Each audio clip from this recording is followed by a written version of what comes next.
ہم انسان خود کو مکمل نہیں جانتے۔ اگر ہم میں سے کوئی پوچھ لے کہ تمہیں اگلے 2 گھنٹے بعد کیا چاہیے ہوگا تو ہم اس کا جواب نہیں دے سکتے۔ ہماری خواہشات بدلتی رہتی ہیں۔ ہم کبھی جذباتی ہو کر کچھ کھانے کا فیصلہ کرتے ہیں تو جب وہ چیز سامنے آئے تو دل نہیں کرتا۔ ہم بس خود کو اس لمحے میں جانتے ہیں، مگر وہ رب ذوالجلال ہمیں مستقبل میں بھی جانتا ہے۔ وہ جانتا ہے کہ ہمیں آج جو سب سے ضروری لگ رہا ہے وہ کل ہمیں عارضی لگے گا۔ آج جس میں ہمیں اپنی خوشی لگ رہی ہے کل ہم اسی سے اداس ہوں گے، کیونکہ ہم انسان ایسے ہی ہیں۔ اس لیے اپنے رب کے فیصلوں پر مطمئن ہو جائیں۔ وہ جانتا ہے کہ ہماری اصل ضرورت کیا ہے اور ہمارا فائدہ کس راہ میں ہے۔ حالات کیسے بھی جا رہے ہوں، زندگی کیسے بھی گزر رہی ہے، وقت کیسے بھی چل رہا ہے، جب سب کچھ چل رہا ہے، کچھ بھی رکا نہیں ہے تو امید باندھے رکھیں۔ آپ نے امید کا چلنا روک نہیں دینا۔ آپ کے پاس تو سب سے بڑی امید ہے، آپ کے پاس تو اللہ ہے نا۔ اور پتہ ہے اللہ آپ کو راضی کرنا بھی جانتا ہے۔ یہ سب ایسے ہی ہونا ہے۔ یہ طوفانوں سے گزرتا قافلہ چلتے چلتے جب اپنی منزل پر پہنچ جائے گا تب آپ راضی ہو جائیں گے، کیونکہ اللہ تعالیٰ نے قرآن پاک میں ارشاد فرمایا ہے کہ اور عنقریب تمہارا رب تمہیں اتنا دے گا کہ تم راضی ہو جاؤ گے۔ امید کی چڑیا جس آنگنے قلب میں اترے وہ آنگن خوش نصیب ہوا کرتے ہیں۔ یہ وہ واحد پرندہ ہے جو خود اڑنے کے ساتھ ساتھ آپ کی پرواز کا بھی ضامن ہوتا ہے۔ اس کائنات کی تخلیق کے بعد اللہ وہ ہے جس نے ہمیں بنایا اور ہماری دنیا کی تخلیق بھی اسی نے کی۔ آپ کی دنیا مطلب آپ کے حالات، آپ کے ساتھ پیش آنے والے واقعات، آپ کو دیا جانے والا رزق، آپ کا ذہن، آپ کا دل، آپ کی روح اور آپ کے جذبات، سب کا بنانے والا اللہ ہے۔ اور وہ ہر چیز بہترین بنانے والا رب ہے۔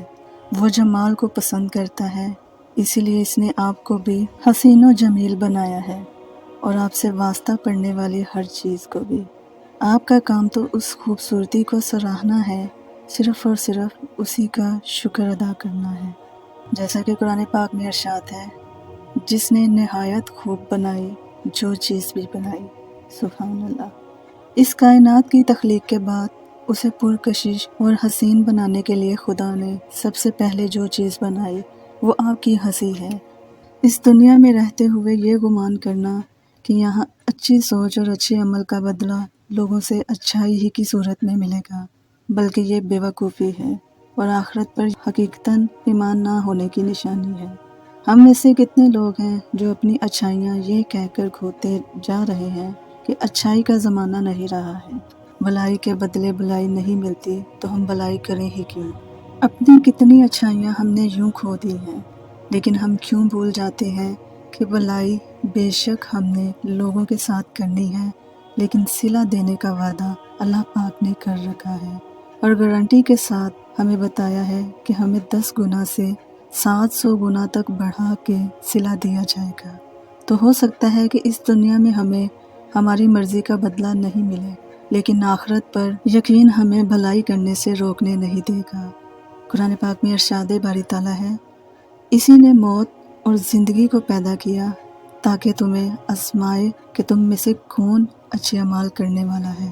امید ایک ایسی چیز ہے جو انسان کو اس وقت حوصلہ دیتی ہے جب وہ ہر چیز سے ہار چکا ہوتا ہے، جب وہ زندگی کے ان حالات میں ہوتا ہے کہ اسے لگتا ہے اب سب ختم ہو چکا ہے، اب زندگی میں کچھ بچا ہی نہیں، نہ جینے کی کوئی وجہ ہے اور نہ ہی کوئی مقصد۔ لیکن اس وقت بھی انسان کو جو چیز حوصلہ دیتی ہے وہ ہے امید۔ ایسے حالات میں کچھ لمحوں کے لیے انسان کو خیال آتا ہے کہ اللہ چاہے تو اب بھی سب کچھ بدل سکتا ہے، اب بھی سب کچھ بہتر ہو سکتا ہے۔ بے شک۔ اور اس کے ریلیٹڈ فرمان مصطفیٰ صلی اللہ علیہ وآلہ وسلم ہے کہ صبر کے ساتھ آسانی کا انتظار کرنا عبادت ہے۔ تو بے شک اللہ پاک نے بھی قرآن پاک میں ارشاد فرمایا کہ بے شک ہر مشکل کے بعد آسانی ہے۔ جانتے ہیں میں نے گناہوں میں ڈوبے لوگوں کو راتوں کو روتے دیکھا ہے اور نیکی کرنے والوں کو دوسروں پر ہنستے دیکھا ہے۔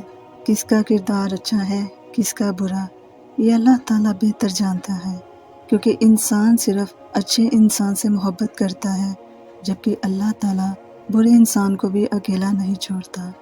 مخصوص لمحات بار بار تو لوٹ کر نہیں آتے، اس لیے اس وقت میں اس احساس کو پوری طرح جی لینا چاہیے جو احساس آپ کو خوشی اور سکون دیتا ہے۔ میری آپ سب کے لیے اللہ پاک سے دل سے دعا ہے، اللہ تعالیٰ آپ سب کی تمام پریشانیوں کو دور کرے۔ آپ سب کی جو بھی دلی دعائیں ہیں اللہ پاک ان کو قبول و منظور فرمائے۔ آمین ثم آمین۔ دعاؤں میں یاد رکھیے گا۔ اللہ نگہبان۔